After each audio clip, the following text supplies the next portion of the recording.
Hi, and welcome to today's video. I'm going to be talking to you about LGBTQ sports clubs.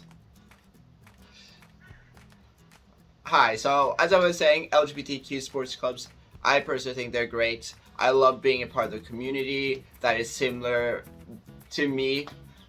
And yeah, there's not that much different if you're part of the LGBTQ society or community and you're considering like, why should I join LGBTQ plus sports group instead of a straight, predominantly straight sports group? And I can't really give you an answer. I personally feel comfort in being in a straight team as much as I do in LGBTQ plus. However, I know a big part of why LGBTQ sports groups exist is because there can be a lot of harassments when an LGBTQ member is out and present and open, and it's not something you do, it's how people respond to you, unfortunately. And that's why these LGBT sports groups are fantastic, in my opinion. One thing I've noticed by playing in a few different types of sports is they're all, competitive. And, you'll have your players that are there to win, they're there for competition. There'll also be fun parts, like after training or after practice or after match, there'll be after drink. That's always been a pretty common thing. One thing I have noticed is the competitiveness. I wouldn't say that there's a big league because it was like it's a limited division. It's limited divisions. But again, you still go out traveling. I think the basketball team still went out to play in Barcelona, France as well, and they're doing bigger events like the gay games, for example, which is kind of a replication of the Olympics. So I'm going to do an LGBTQ sports fair today, and I'm quite excited for that. I don't have any intention to sign up for one. I just want to see what right there is.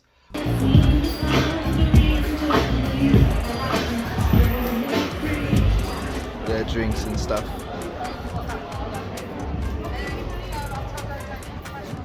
So as you see on the video, they have a pretty good setup with a barbecue pit, a DJ, a bar. They have lots of great sports teams here. I've spoken to a few, and I'm going to go in and speak to some more. Hi, and welcome back to the same video. Over the weekend, I did attend the Out for Sports LGBTQ plus sports fair, which is an organization run by volunteers for LGBTQ people to kind of find a sport they're interested in.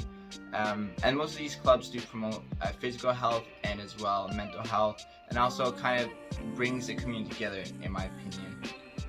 There's a variety of clubs here, which I really enjoyed speaking to a lot of them.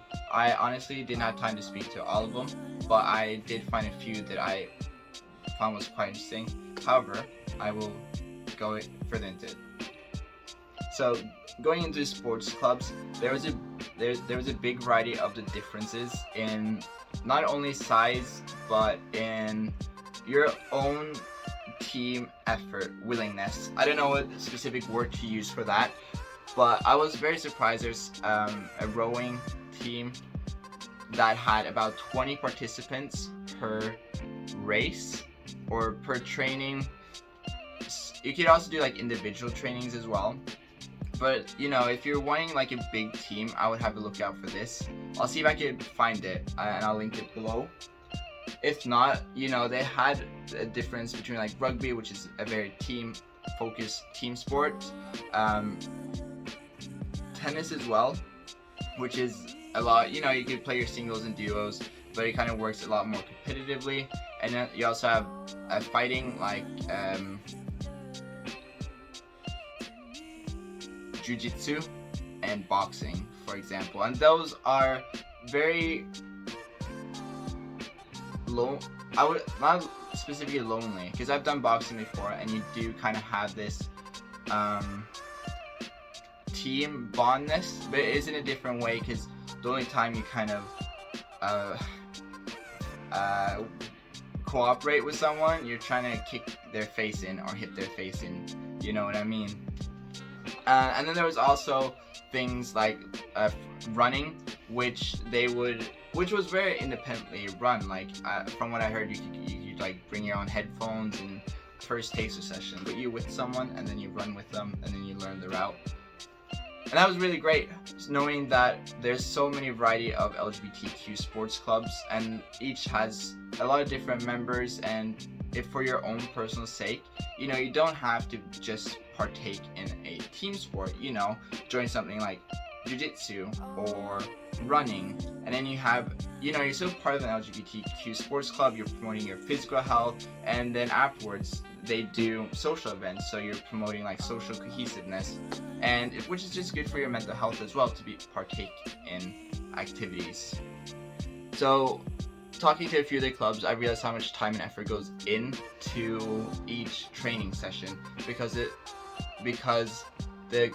not all of the sports clubs can hire their own coaches.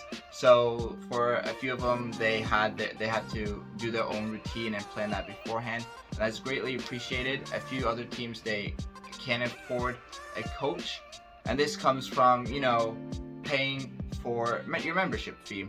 And most of the clubs, not all of them, has a weekly, or every time you go to practice, you pay beforehand.